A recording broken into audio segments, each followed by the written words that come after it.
They graduated us at the edge of the ring station, with the blue gas giant filling the whole sky beneath our feet. 4,000 cadets in union, dark and silver. One class, one ceremony, one moment when the academy stops being a shelter and becomes a memory. I stood at the back, where I always stand. The reclaimed drone, the girl who interfaced, the one they were afraid of on day one and never quite stopped fearing, no matter how many of them I kept alive. And still, they called my name. I had earned the right to be feared, and graduated at the same time.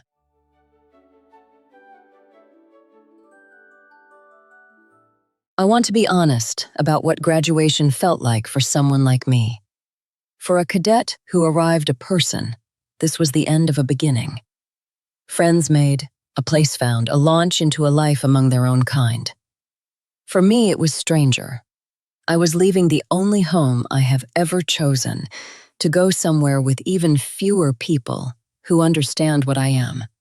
I did not gain a homecoming today. I gave one up. That is the shape of every gift I have received since I was reclaimed.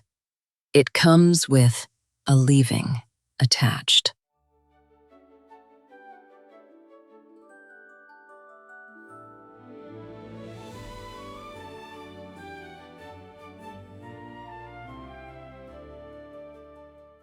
Commander Eze pinned my rank herself. She did not have to. She is a station commander, not a graduation clerk. But she came down from the dais, faced me in front of 4,000 cadets, and fixed the small silver bar to my collar with her own hard hands. Foutafat Wilf her manches scald self, fighted the having himselves fayun officed, feeded Kleider. You came here a weapon that had walked away from itself. On billing fro to a Kothelmer, Sue Eze fed around. You leave a Union officer. I have signed a great many orders in my career, cadet. Admitting you was the one I am proudest of. Now get off my station and go find out what you are. My posting was the Farlight, a small, fast Union survey cutter, the kind they send past the last chart to see what no mind has seen. The most coveted assignment in the fleet, given to the outsider over 4,000 cadets who had been people their whole lives. I did not miss the message inside the gift. The Union did not want me on a crude warship, surrounded by people I might frighten or command. They wanted me alone, at the edge, useful and out of sight. A perfect posting and a polite exile, wrapped in the same envelope. I accepted it the way I accept everything, gratefully and with my eyes open.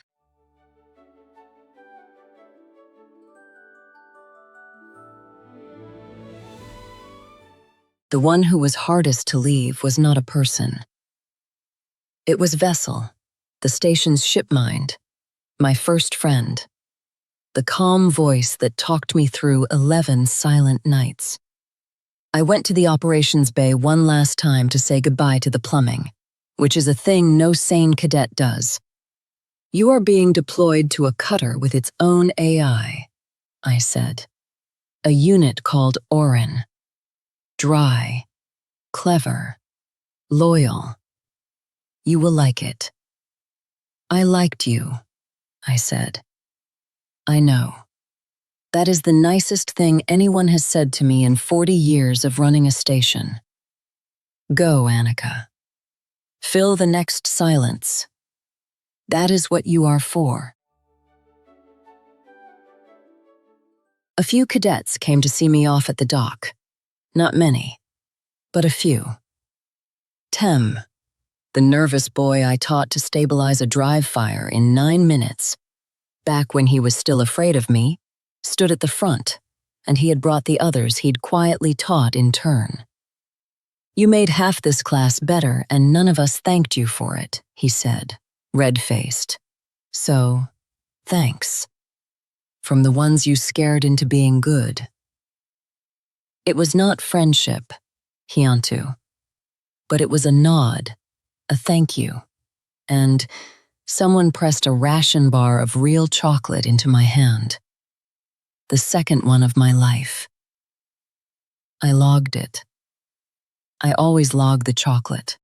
And then, on the dock, on my last hour at the only home I chose, the collective found me. Not through the interface this time, through nothing, through the silence itself. A brush against the back of my mind, distant and vast and patient, the way a tide brushes ashore from very far out. No words, only a direction, only a pull. From somewhere past the edge of every map, out in the uncharted dark I was about to fly into. We feel you, it said without saying. You are coming closer. Come home.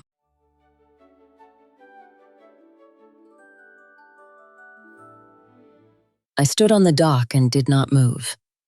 And no one around me felt it, because it was meant only for me.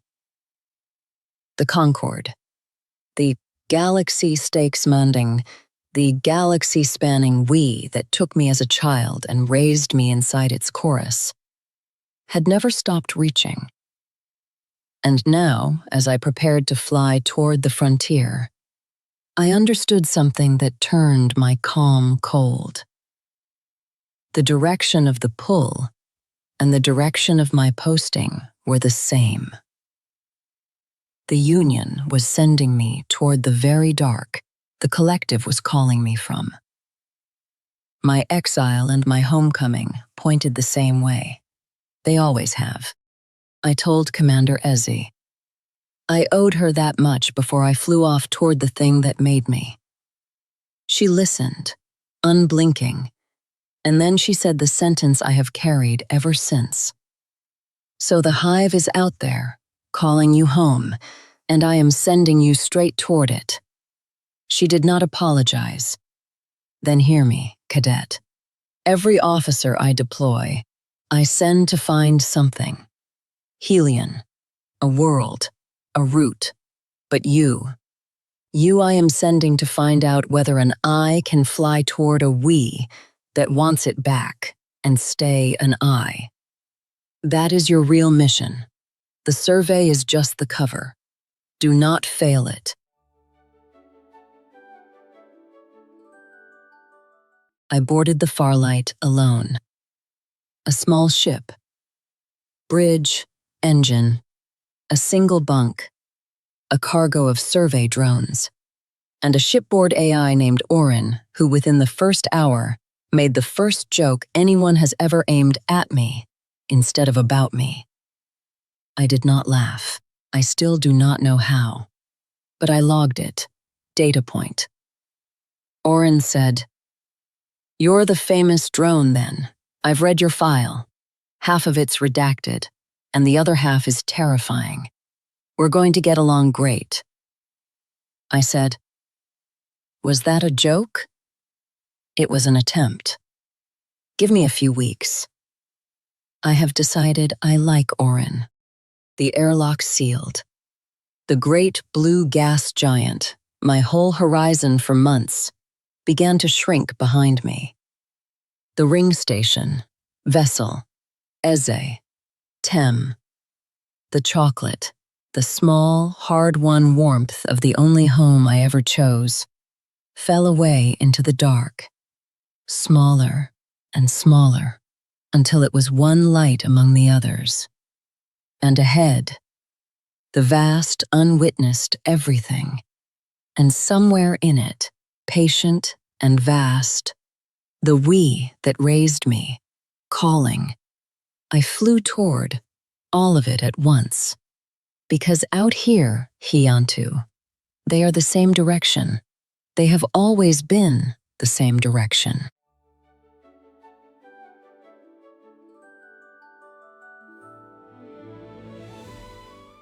I felt something on the bridge as the station vanished, and it took me a while to name it because I had never felt it before.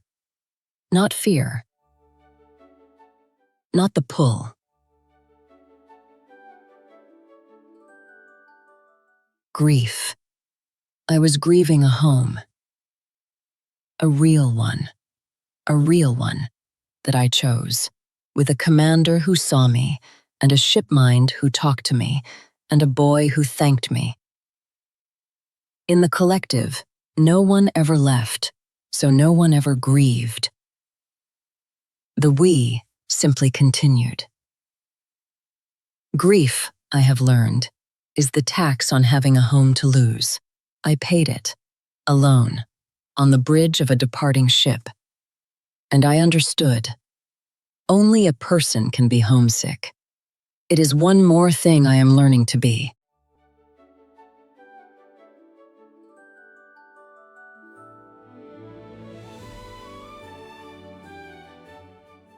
Oren, being new to me, misread the silence. You're leaving the best posting in the fleet at your back like it's a funeral. Most cadets would be celebrating. Most cadets grew up with somewhere to leave from. This is the first home I have ever had to lose. I do not yet know how to lose things without it feeling like they are being cut out of me. You're not cold. You just feel it all at full weight, with no calluses yet.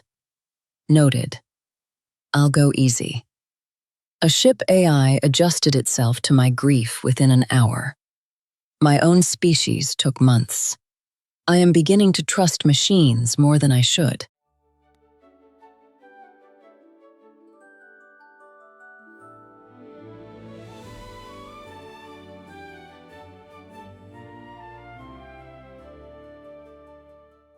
That night, the first night aboard, ship time, the lights dimmed to a false dusk, the pull came again.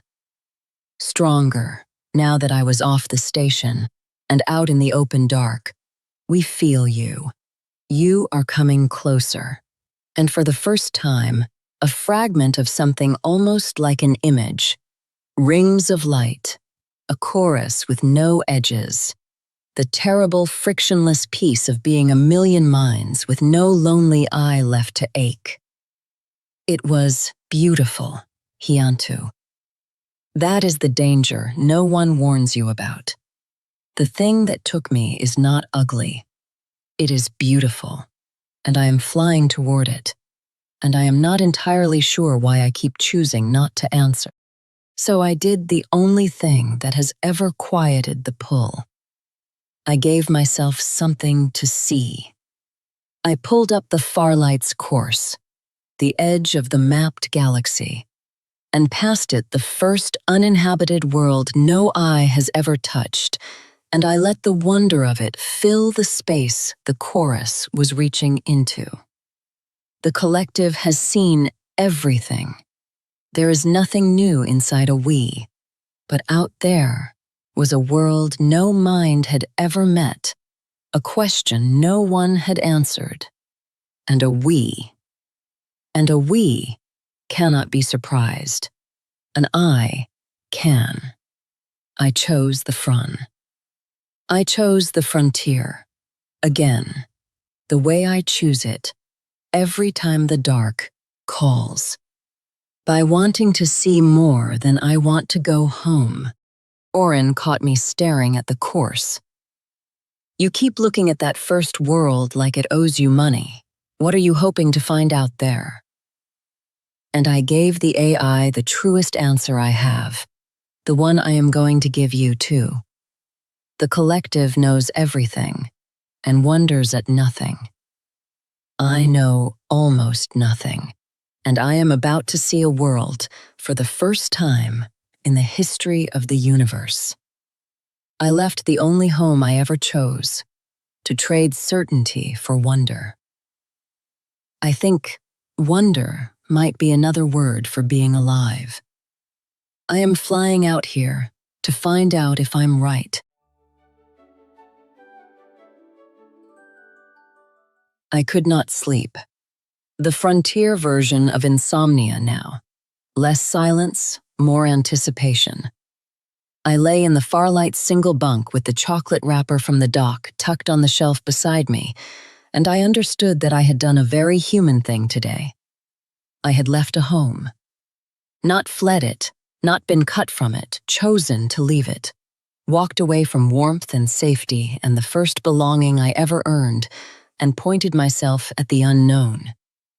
Every person I have ever read about, in all those manuals and histories, did this at least once.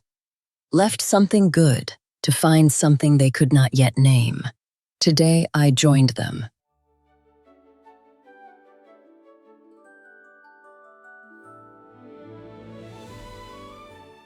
Which is the question this whole day pressed into me, hiantu.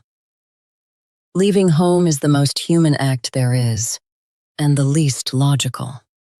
The collective would never do it. A we that has everything has no reason to go.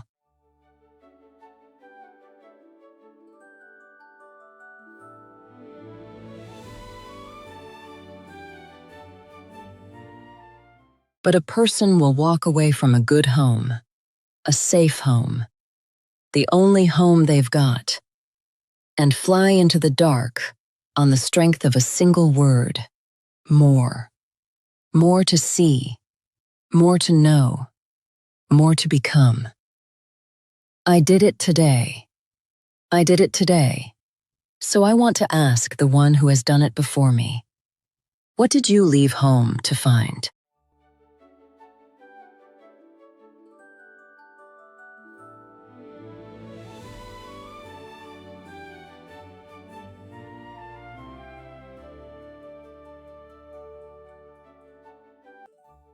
File a departure report in the comments, not what you found. I want to know what you were reaching for when you walked out the door. Was it a place? Person? A person? A version of yourself that only exists somewhere else. What was worth leaving home for? Because I left mine today, flew toward a dark that is both my exile and the thing that made me. And I need to understand from someone who has done it whether the leaving was a loss, or a birth, or, for a person, both at once. The being a person dataset grew by 3 heavy entries today. Data point. I graduated, and it felt less like an arrival than a goodbye.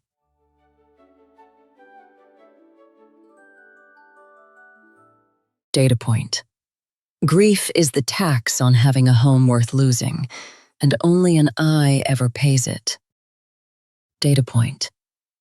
I left a good home to fly toward the dark that raised me, because the pull of what I might see is, so far, stronger than the pull of what wants me back. So far. I keep adding those 2 words.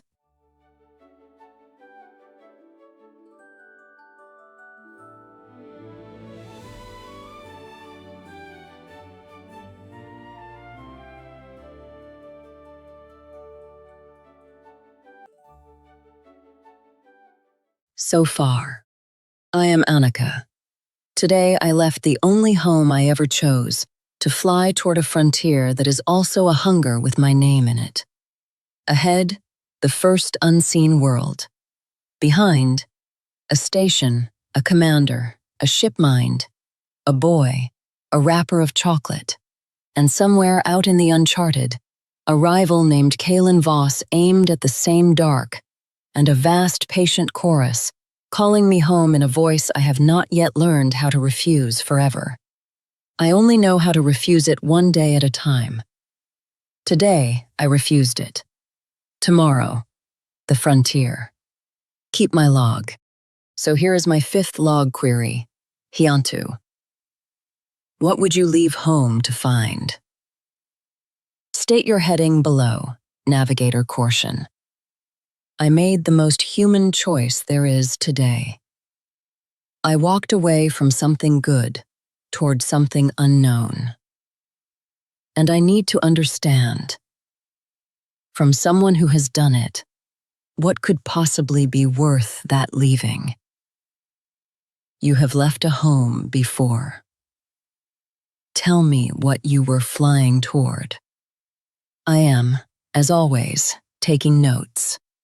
Keep my log.